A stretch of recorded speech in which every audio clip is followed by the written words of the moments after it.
नमस्कार दोस्तों, स्वागत है आपका ए टू जेड स्टोरी सद्बुद्ध ऑफिशियल पर। साधु संत फकीर गुरु रहबरों की सदा ही जय जयकार। एक चलता फिरता रहस्य जब भरे बाजार में आकर सोए हुए लोगों को जगाने लगता है तो नींद से आलसीए आंखें खोलकर वे नाराजगी से देखने की कोशिश करते हैं कि कौन है ये, इसे क्या हक है हमें जगाने का।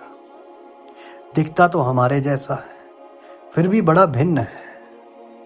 इसलिए यदि सच कहूं तो साधु संत फकीर जो है, सूफी फकीर मस्त, अगर उनका परिचय पाना है तो उनके साथ चलना होगा। और उनके साथ चलने का मतलब है प्रतिपल नया होना। अपनी सूली अपने साथ ही रखनी पड़ती है। बाबा फरीद प्रेम के पथिक हैं और जैसा गीत बाबा फरीद जी ने गाया वैसा किसी ने नहीं गाया। कबीर भी प्रेम की बात करते हैं, सतगुरु कबीर, लेकिन ध्यान की भी बात करते हैं।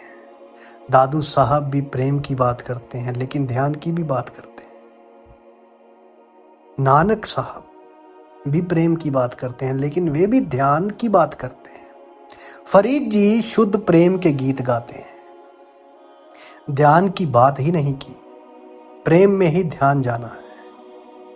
इसलिए प्रेम की इतनी शुद्ध कहानी कहीं और ना मिलेगी। फरीद साहब खालिस प्रेम है। प्रेम को समझ लिया तो फरीद जी को समझ लिया, फरीद को समझ लिया तो प्रेम को समझ लिया। प्रेम और ध्यान दो शब्द जिसने ठीक से समझ लिए उसे धर्मों के सारे पद समझ में आ गए। दो ही मार्ग हैं, एक है प्रेम का हृदय का, एक मार्ग है ध्यान का बुद्धि का। ध्यान के मार्ग पर बुद्धि को शुद्ध करना है, इतना शुद्ध कि बुद्धि शेष ही ना रह जाए। प्रेम के मार्ग पर हृदय को शुद्ध करना है, इतना शुद्ध कि हृदय खो जाए। दोनों ही मार्ग से शून्य उपलब्धि करनी ही है, मिटना ही है।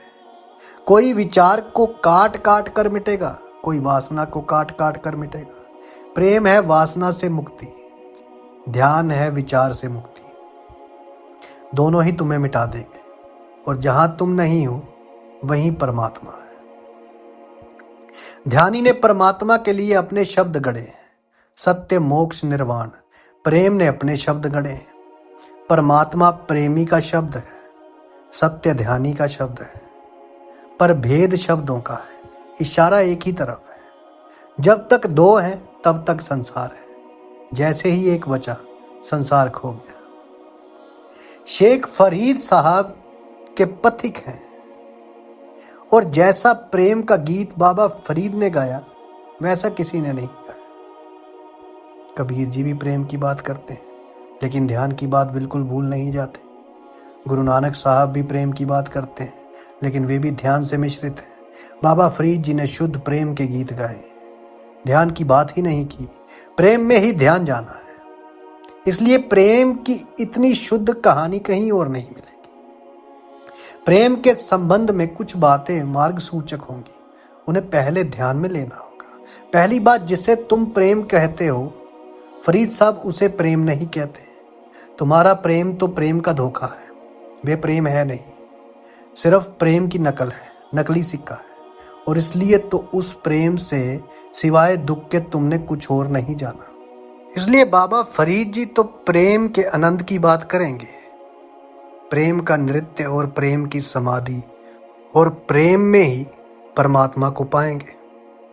और तुमने तो प्रेम में सिर्फ दुख ही जाना है, चिंता कला संघर्ष ही जाना है। प्रेम में तुमने एक तरह की विकृत रुग्ण दशा की है। प्रेम को तुमने नरक की तरह जाना है। तुम्हारे प्रेम की बात ही नहीं हो रही। जिस प्रेम को फरीद साहब बात कर रहे हैं वे तो तभी पैदा होता है जब तुम मिट जाते हो। तुम्हारी कब्र पर उगता है फूल उस प्रेम का, तुम्हारी राख से पैदा होता है वे प्रेम। तुम्हारा प्रेम तो अहंकार की सजावट है। तुम प्रेम में दूसरे को वस्तु बना डालते हो। तुम्हारे प्रेम की चेष्टा में दूसरों की मलकियत है। तुम चाहते हो तुम जिसे प्रेम करो वे तुम्हारी मुट्ठी में बंद हो, तुम मालिक हो जाओ। दूसरा भी यही चाहता है। तुम्हारे प्रेम के नाम पर मालकियत का संघर्ष चलता है। जिस प्रेम की बात फरीद साहब कर रहे हैं वे ऐसा प्रेम है जहां तुम दूसरे को अपनी मलकियत दे देते हो, जहां तुम स्वेच्छा से समर्पित हो जाते हो, जहां तुम कहते हो तेरी मर्जी। संघर्ष का तो कोई सवाल नहीं है। निश्चित ही ऐसा प्रेम दो व्यक्तियों के बीच नहीं हो सकता।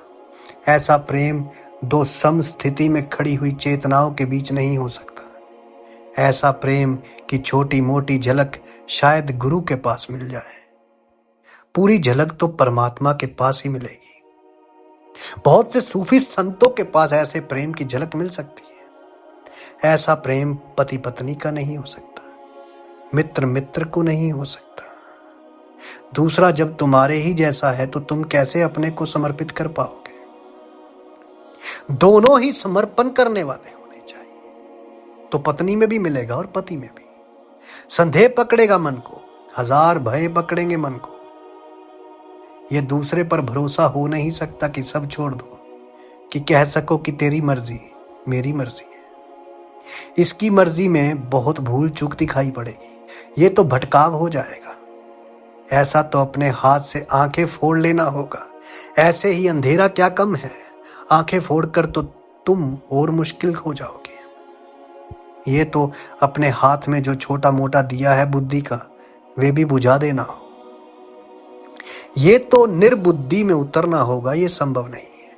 मनुष्य और मनुष्य के बीच प्रेम सीमित ही होगा। तुम छोड़ोगे भी तो सशर्त छोड़ोगे। तुम अगर थोड़ी दूसरे को मालकियत भी दोगे तो भी पूरी ना दोगे। थोड़ा बचा लोगे, लौटने का उपाय रहे। अगर कल वापस लौटना पड़े, समर्पण को इनकार करना पड़े तो तुम लौट सको। ऐसा ना हो कि लौटने की जगह ना रह जाए।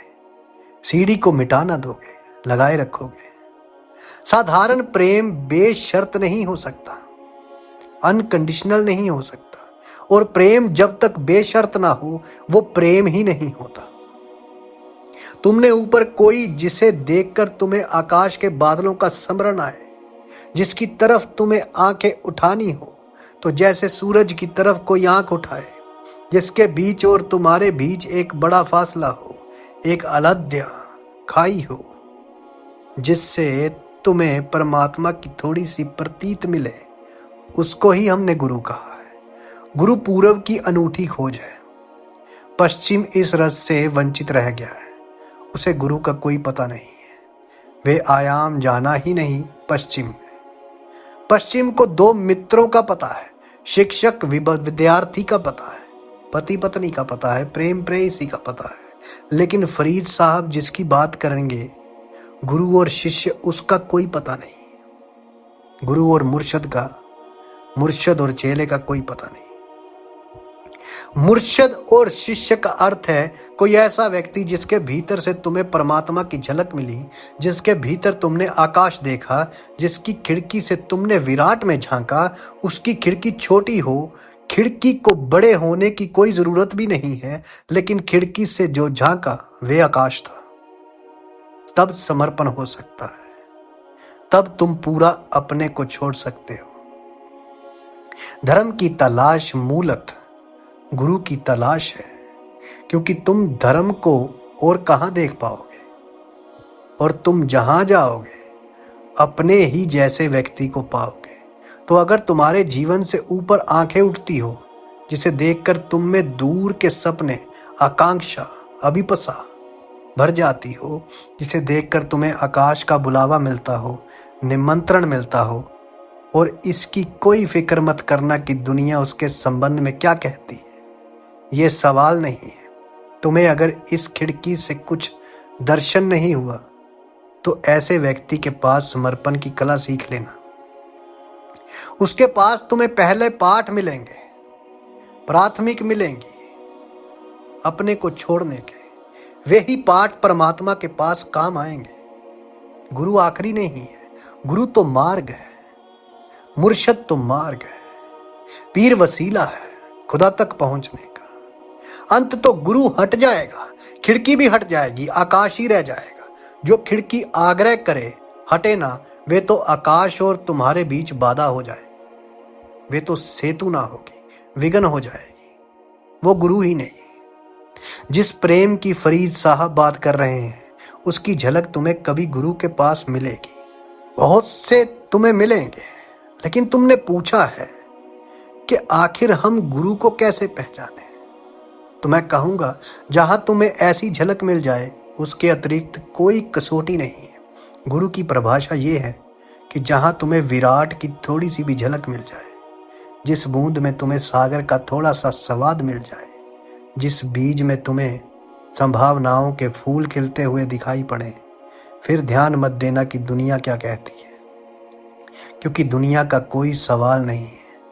जहां तुम खड़े हो, वहां से हो सकता है किसी खिड़की से आकाश दिखाई पड़ता हो। जहां दूसरे खड़े हों, वहां से उस खिड़की के द्वारा आकाश ना दिखाई पड़ता हो। यह भी हो सकता है कि तुम्हारे बगल में खड़ा हुआ व्यक्ति खिड़की की तरफ पीठ करके खड़ा हो और उसे आकाश ना दिखाई पड़े। यह भी हो सकता है कि किन्हीं क्षणों में तुम्हें आकाश दिखाई पड़े और किन्हीं क्षणों में तुम्हें भी आकाश दिखाई न पड़े, क्योंकि जब तुम ऊंचाई पर रहोगे और तुम्हारी आंखें आंसुओं से भरी होगी, पीड़ा दुख से दबी होगी, तब खिड़की भी क्या करेगी। अगर आंखें ही धूमिल हो तो खिड़की आकाश ना दिखा सकेगी। खिड़की खुली रहेगी, तुम्हारे लिए बंद हो जाएगी। तुम्हें भी आकाश तभी दिखाई पड़ेगा जब आंखें खुली हो और भीतर होश हो। आंख भी खुली हो और भीतर बेहोशी हो तो खिड़की व्यर्थ हो जाएगी। तो ध्यान रखना, जिसको तुमने गुरु जाना है, वे तुम्हें भी 2400 घंटे गुरु नहीं मालूम होगा। कभी कभी किन्हीं ऊंचाइयों के क्षण में, किन्हीं किन्हीं गहराइयों के मौके पर, कभी तुम्हारी आंख तुम्हारे बोध की खिड़की का तालमेल हो जाएगा और आकाश की झलक आएगी। वही झलक रूपांतकारी है। तुम उस झलक पर भरोसा रखना, तुम अपनी ऊंचाइयों पर भरोसा रखना। अगर ठीक से समझे तो गुरु भरोसा अपना ही जीवन दशा की ऊंचाई में हुई अनुभूतियों पर भरोसा है। संदेह अपनी ही जीवन दशा की नीचाइयों पर भरोसा है। श्रद्धा अपनी ही प्रतीति की ऊंचाइयों पर भरोसा है और तुम्हारे भीतर दोनों है। कभी इतने नीचे हो जाते हो जैसे पत्थर बिल्कुल बंद, कहीं कोई रंध्र नहीं रह जाती है कि तुम्हें अपने से पार की कोई झलक मिले। कभी तुम खुल जाते हो जैसे खिलता हुआ फूल और तुम्हारी पंखुड़ियों पर सूरज नाचता है और तुम्हारे पराग में आकाश का मेल हो जाता है। प्रेम मांग नहीं है। प्रेम की पहली खबर मिलेगी, वहां तुम्हें पहली बार पता चलेगा कि प्रेम दान है, वस्तुओं का नहीं, धन का नहीं, अपना स्वयं का। प्रेम कोई मांग नहीं। जहां मांग है वहां प्रेम धोखा है, फिर वहां कला है, कलेश है। अगर गुरु से भी तुम्हारी कोई मांग है कि समाधि मिले, परमात्मा मिले, अगर कोई ऐसी मांग हो तो तुम वहां भी सौदा कर रहे, वहां भी व्यवसाय जारी है। प्रेम की तुम्हें समझ ना आई। गुरु के पास कोई मांग नहीं। तुम गुरु को धन्यवाद देते हो कि उसने तुम्हारे समर्पण को स्वीकार कर लिया। फिर समाधि तो छाया की तरह चली जाती है। जहां समर्पण है वहां समाधि आ ही जाएगी। उसके विचार की कोई जरूरत नहीं। विचार किया रुक जाएगी, असंभव हो जाएगी, क्योंकि विचार से ही खबर मिल जाएगी कि समर्पण नहीं हुआ है। और तुम्हारा मन इतना चालाक है, कानूनी है, गणित से भरा है कि तुम्हें पता रहता कि वे किस तरह का धोखा देता है। प्रेम तो दुस्साहस है। फरीद साहब ने कहा, प्रेम तो दुस्साहस है। वे ऐसी छलांग है जिससे तुम कल का विचार नहीं करते। जब तुम जाते हो तो तुम पूरे ही साथ जाते हो या नहीं जाते, क्योंकि आधा आधा क्या जाना।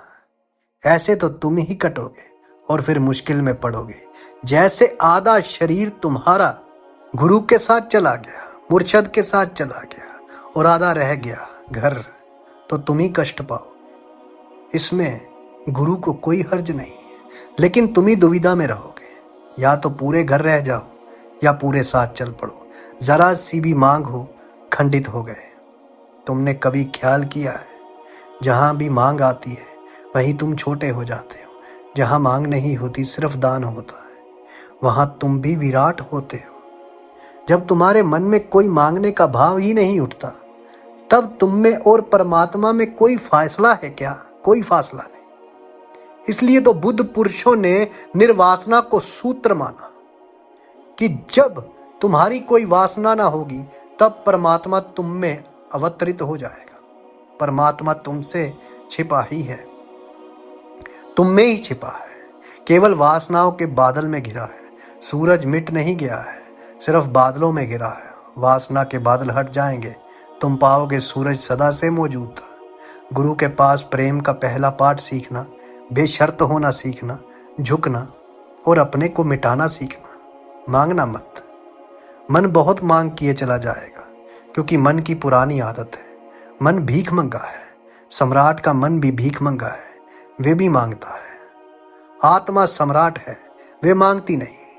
जिस दिन तुम प्रेम से इस भांति अपने को ढालते हो कि कोई मांग की रेखा भी नहीं होती, उसी क्षण तुम सम्राट हो जाते। प्रेम तुम्हें सम्राट बना देता है। प्रेम के बिना तुम भिखारी हो, वही तुम्हारा दुख है। दूसरी बात, जब बाबा फरीद साहब प्रेम की बात करते हैं, तो प्रेम से उनका अर्थ है प्रेम का विचार नहीं, प्रेम का भाव, और दोनों में बड़ा फर्क है। तुम जब प्रेम करते हो, तब तुम सोचते हो कि तुम प्रेम करते हो। यह हृदय का सीधा संबंध नहीं होता, उसमें बीच में बुद्धि खड़ी होती है। बहुत से लोग मिलेंगे, कहेंगे हमारा किसी से प्रेम हो गया है, तो तुम कहना कि ठीक से करो, सोच कर कहो। वे थोड़े चिंतित हो जाते हैं। वे कहते हैं हम सोचते हैं कि प्रेम हो गया है, पक्का नहीं हुआ कि नहीं, लेकिन विचार आता है कि प्रेम हो गया है। अरे प्रेम कोई विचार आवश्यक है क्या? तुम्हारे पैर में कांटा गड़ता है तो तुम्हारा बहुत सीधा होता है कि पैर में पीड़ा हो रही है। ऐसा थोड़े ही तुम कहते हो कि हम सोचते हैं कि शायद पैर में पीड़ा हो रही है। सोच विचार का छेद देता है, कांटा आर पार निकल जाता है। जब तुम आनंदित होते हो, तो क्या तुम सोचते हो कि तुम आनंदित हो रहे हो, या कि तुम सिर्फ आनंदित होते हो? जब तुम दुखी होते हो, तो तब क्या सोचते हो कि कोई प्रियजन चल बसा, छोड़ दी दे मरगट पर विदा? जब तुम रोते हो, तब तुम सोचते हो कि दुखी हो रहे हो या कि दुखी होते हो। दोनों में फर्क है। अगर सोचते हो कि दुखी हो रहे हो, तो दुखी हो ही नहीं रहे हो, शायद दिखावा होगा। समाज के लिए आंसू भी गिराने पड़ते हैं, दूसरों को दिखाने के लिए हंसना भी पड़ता है, प्रसन्न भी होना पड़ता है, लेकिन तुम्हारे भीतर कुछ भी नहीं हो रहा है।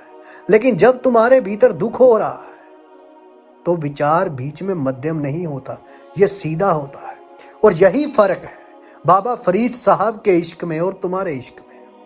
फकीरों का इश्क जो है, मोहब्बत जो है, उसमें उन्हें सोचना नहीं पड़ता कि प्रेम हुआ या नहीं हुआ। उन्होंने पूरा समर्पण कर दिया अपने मुर्शिद को। उनके मुर्शिद थे बख्तियार खाकी साहब, स्वयं को उन्हें समर्पित कर दिया और फिर खिड़की हट गई, आकाश पूरा दिखाई दिया। फरीद साहब वो इश्क है, वही सत्य प्रेम है। उनसे बड़ा आशिक कोई और नहीं, उन फकीरों से बड़ा आशिक कोई और नहीं। साधु संत फकीर गुरु रहबरों की सदा ही जय जयकार। प्रेम समर्पण है, समर्पण ही प्रेम है। कोई मांग नहीं, कोई वासना नहीं, केवल प्रेम। साधु संत फकीर गुरु रहबरों की सदा ही जय जयकार।